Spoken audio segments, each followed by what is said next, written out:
परमात्मा श्री राधा कृष्ण के चरणारविंदों में शतकोटि नमन बंदन करते हुए मित्रों को, जिज्ञासुओं को, धर्म प्रेमियों को, ज्योतिष विज्ञान प्रेमियों को हर हर महादेव, बम बम भोले, नमः शिवाय। मित्रों, प्रायः लोगों की अपॉइंटमेंट माध्यम से बहुत सारी ऐसी कंप्लेंट आती हैं कि जिनकी शादियां हो गई हैं और ज्योतिषाचार्यों ने या पंडित जी ने जिनके केवल गुण मिलान किए,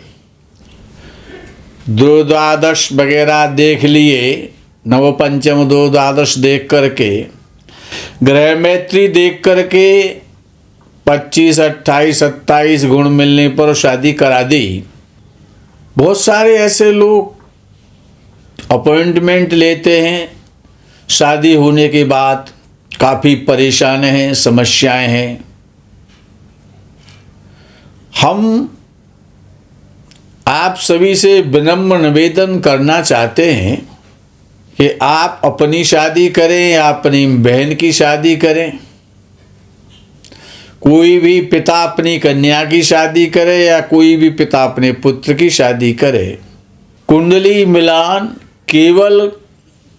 नक्षत्र के एक चरण के पाद से और मिलान करा लेना, मंगला मंगली देख लेना, ये मिलान समुचित नहीं है। काफ़ी कष्ट आते हैं और जब कष्ट आते हैं तो कोई उसकी जिम्मेवारी लेने को तैयार नहीं होता। दोनों परिवार पीड़ित होते हैं, तो उन सभी महानुभाव महापुरुष मित्रों से हम ये निवेदन करेंगे कि कुंडली मिलान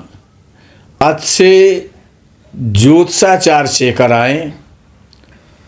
गुण मिलान भी कराना चाहिए नक्षत्र के चरण के द्वारा, आवश्यक है ऐसा नहीं है, लेकिन लगन कुंडली मिलान, नवांश मिलान और सप्तांश का मिलान, जितना विवाह आवश्यक है उतनी संतानोत्पत्ति भी आवश्यक है। ये मिलान यानी मिलान में प्रत्येक ज्योतिषाचार्य को लगन कुंडली का मिलान करना चाहिए। पहले लगन भाव को देखना चाहिए, लगन में बैठे हुए ग्रह देखने चाहिए, सप्तम भाव को देखना चाहिए, सप्तम भाव में बैठे ग्रह देखने चाहिए।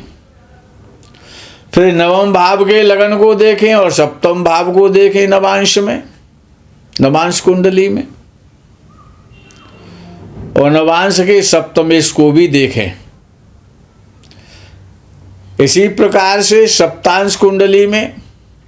सप्तांश के लगन और लग्नेश को देखें और सप्तांश के पंचम और पंचमेश को, और भाग्येश सप्तांश का भाग्येश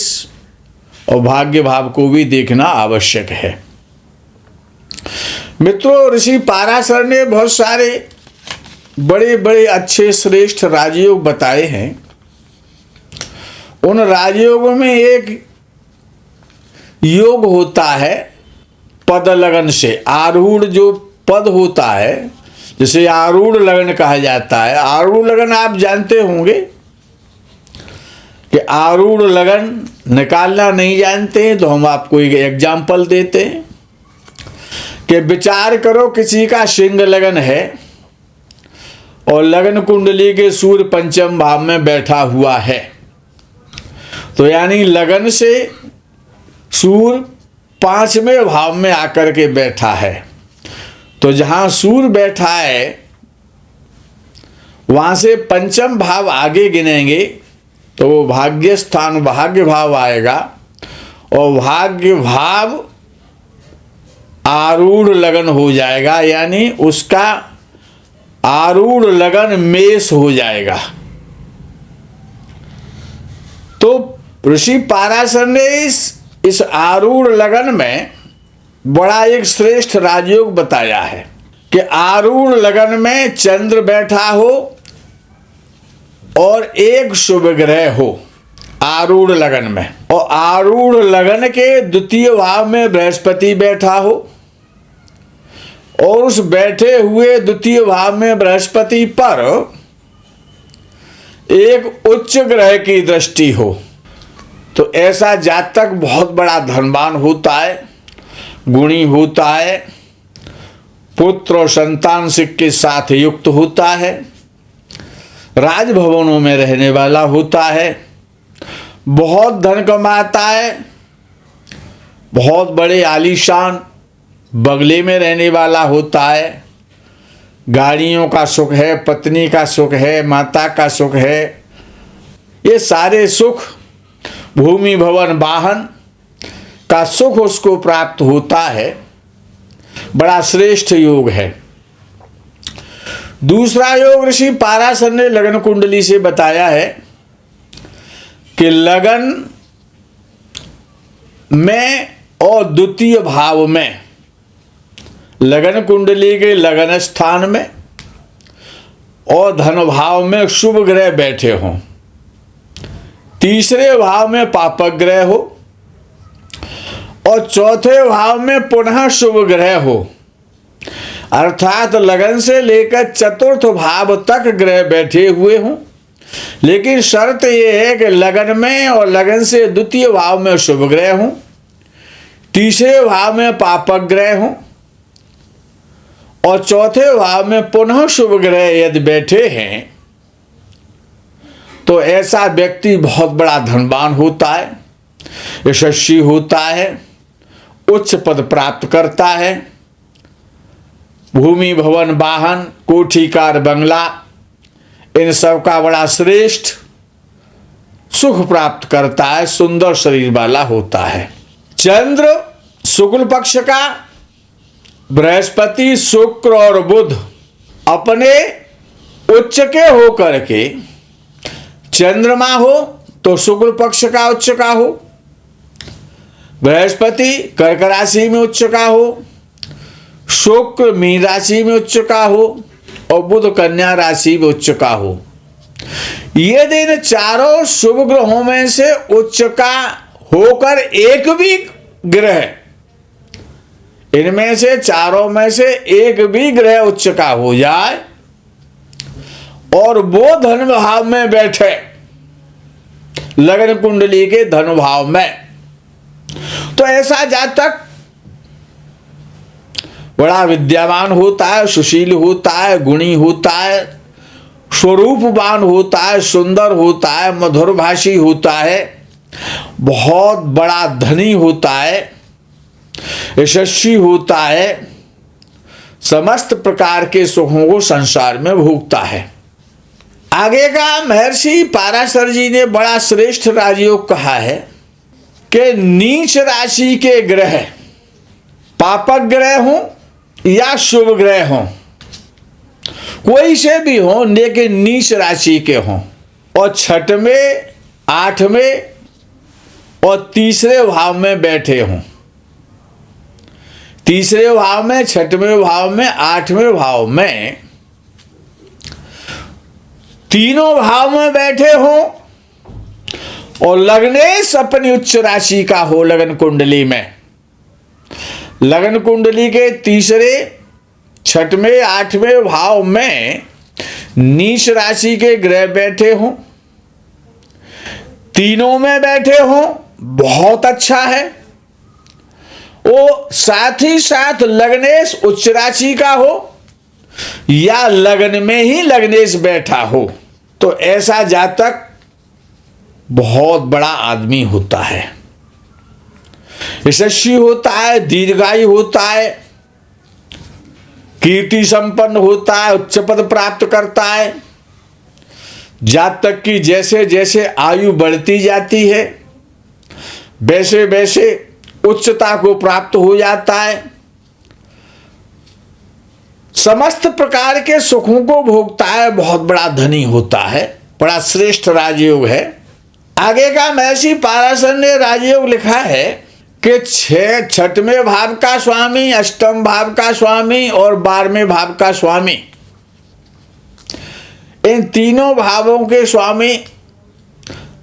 नीच राशि में हो या शत्रु राशि में हो या फिर अस्त हो। सूर्य के द्वारा अस्त माना जाता है ग्रह। षष्ठेश, अष्टमेश और व्ययेश अपनी नीच राशि में हो, इनमें से 2 नीच राशि में हो, 1 शत्रु राशि में हो, तब भी बड़ा श्रेष्ठ राजयोग बनेगा। षष्ठेश, अष्टमेश, व्यय में से 1 ग्रह भी नीच राशि का हो और 1 शत्रु राशि का हो और 1 अस्त का हो। लेकिन शर्त यही है कि लग्नेश अपनी उच्च राशि में हो और लगन को देखता हो।